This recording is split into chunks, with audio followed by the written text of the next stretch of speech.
allow me to reintroduce myself. I'm O'Shea. Yo, what's good? It's me, the icon, the international champion of the night. My name is J.K. I'm Ken. I'm a beat producer, engineer, MC, guitar player. I do a little bit of everything. I just love music. Been doing it for a long while. Born and raised in Bronx, New York, now residing here in Linwood, Washington. Just repping Syko Records. I am the founder and CEO of Syko Records. I am also the manager and promotions director, pretty much the one-man show over here with the support of my family and our artists. We keep everything running pretty smoothly.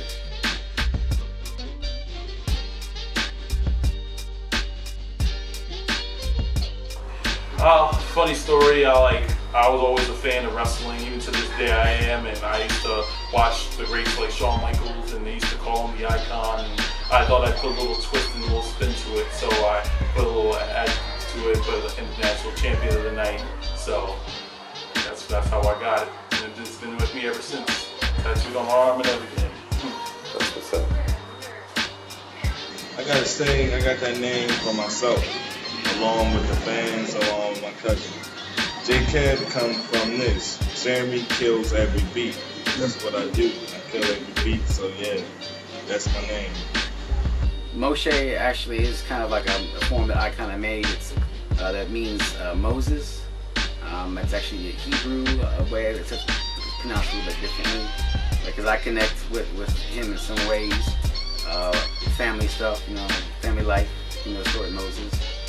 Raised by one family and then discovered some other issues in life, so I needed somebody who connected with me personally as an artist, and I just couldn't do anything that was just generic. It's not me or my heart.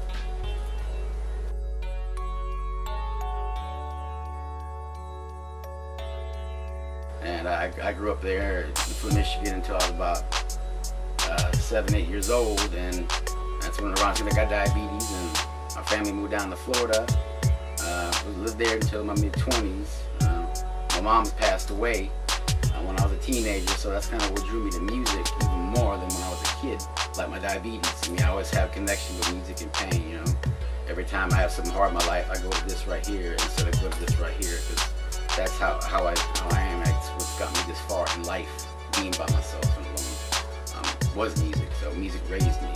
And now here I am out in Washington State at another struggle, but you know, I'm out here, I'm living, and I'm still doing the same thing I've been doing for almost 25 years. And just make music.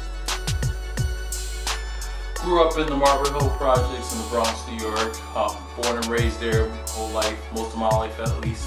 Wasn't too bad of a childhood, you know, it was a normal project area for that time, but after a while, of course, it got a little rough. So it was all right, but I grew up with a strong West Indian mother who was really strict, really tight on me. When I went to military school for senior year, to high school, so some ways I thank her, in some ways she drove me nuts, but it made me the man I am today. So you know, it was a tough childhood, but I appreciate it more and more every day.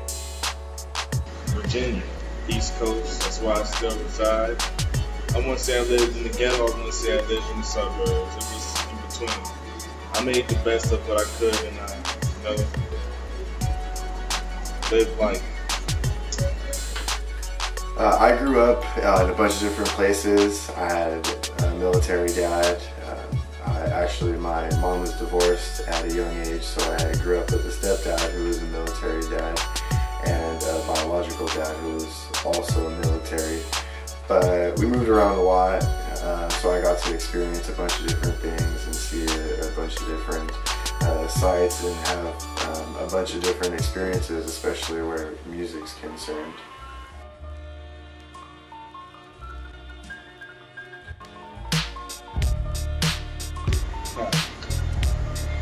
I gotta say I started writing music at a real young age, I'd say about 10 years old. Started when I was 9. But didn't really get serious with it until I turned 10. You know, that's when mine started developing, being books and so on. Started writing music back in 1996, sophomore year of high school. My boy JR, his name's Leviticus. He told me, hey, pick up the pen, let's do a freestyle session. And I was like, I didn't think I could do it, but I was like, I wrote poetry, so I figured it was worth a shot, and then it was history from there. And I've just been addicted to it ever since.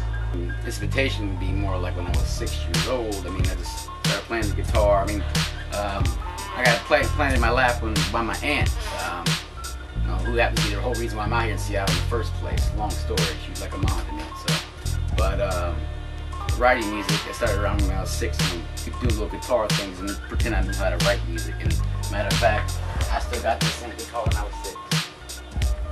Right here, I still have it. That's how attached I am to my music.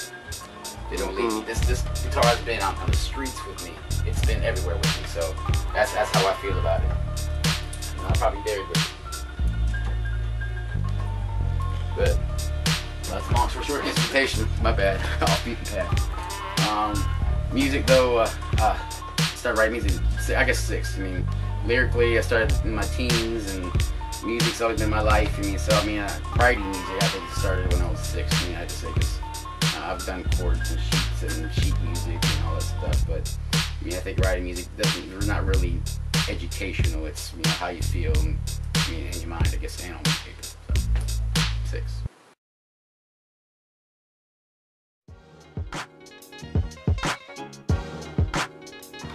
Well, music's always been my life, one way or another. I mean, from sitting in front of the TV, watching music videos, and listening to the radio, my sisters back in the day, just listening to all types of music. I've just always been in love with it. It's always been my life, my passion, and it's always gotten me through the good times and the bad times. And I just felt like if I can actually do it myself, then it'd be great. So I felt connected to it, just spiritually, mentally, and just from the past, present, and future. I got diabetes when I was a young kid.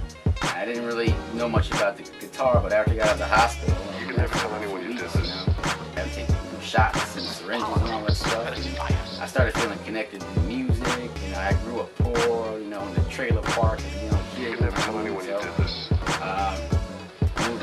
So music's always been kind of connected me that way. So at the same time, all those things in my life, I mean, I knew I wanted to do music, and that's why I got a degree now, even being out on the streets. And I got equipment here, and I can write, I can rap, play guitar, play piano, do all this stuff, and I'm still trying to prove myself to people, and I'm still gonna do that until the day that I get signed. I do something. Money's not important to me, family is, and at the same time, I need to kind of figure out a way to kind of make music, money, my time, everything match, and this is my only meal ticket right now.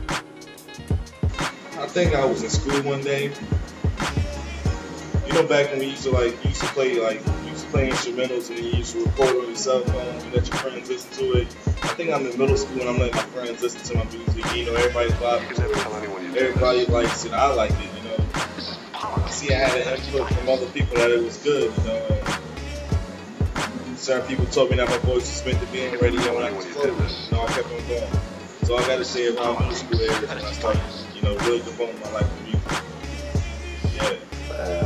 I decided it was time for me to start a record label because I wanted to finally do what I love to do. I grew up as a kid, 6 years old, starting as a musician, and all the way as long as I can remember, just having a passion for music and playing and just loving the sound of music. And I had successfully started a couple businesses before, and decided it was time to step up my game to bring it to the next level, and decided that doing what I love to do would probably not only bring me the most success, but also bring me the most joy. You can never tell anyone starting a record label, being able to not only do what I love to do, but support the people that also want to do what they love doing.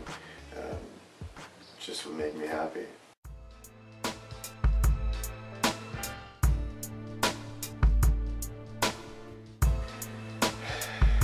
There's been many struggles as a business owner. Paychecks, bills. I mean, not only do you have to keep but you also have to keep your family fed and a roof over your family's head, and you know, your business location running. And startups are never easy. It's a fantasy to think that you can start a business and you're just going to make $1 million quickly, you know. And to start up a business, you need to muscle through those hard times, and to know that, you know, to stick with your passion and know that you started this for a reason, and you will be successful in the end. Making money. There's a lot of people out there, you know, pushing music, whatever, whatnot, but I'm struggling out there making money. I mean, I tried to make myself be able to do a little bit of everything. So right now, it's just kind of, it takes money to make money, and I'm not really making it. I'm selling music here and there, recording and whatnot, but that's my struggle right now financially. I mean, but there's a lot of other struggles as well. I mean, and, you know, music to me is more than just music. It's a personal connection. So I have a lot of struggles with music, because music's kind of like, I don't know, a part of me. I mean, it's in my DNA, it's my personality. Music is my personality. So I'm probably going to struggle with it, whether I'm rich, when I'm poor, because that's just how connected I am with it. Basically, I struggled just trying to prioritize with everything else in my life, and trying to perfect my art, trying to do better with music, and then working around it with everything else going on in my life, whether it's school, family, working, or just all of the above, drama situations, the basic day-to-day progression of a normal human being, you know. So dealing with that and just trying to work on music. So taking breaks here and there, trying to you know, continue on with it. At first, I gotta say, it was booking venues, getting shows. You know, that was hard. Dropping mixtapes was hard at first. Finding a record label. It's not just finding a record label, it's finding a record label that's not gonna basically bullshit you. You know, it's kind of hard when you don't have the money, because, you know, nowadays you need money. You can't get into the game without money. If you don't got money, you can't get in the game. And that's sad, you know, but it is what it is.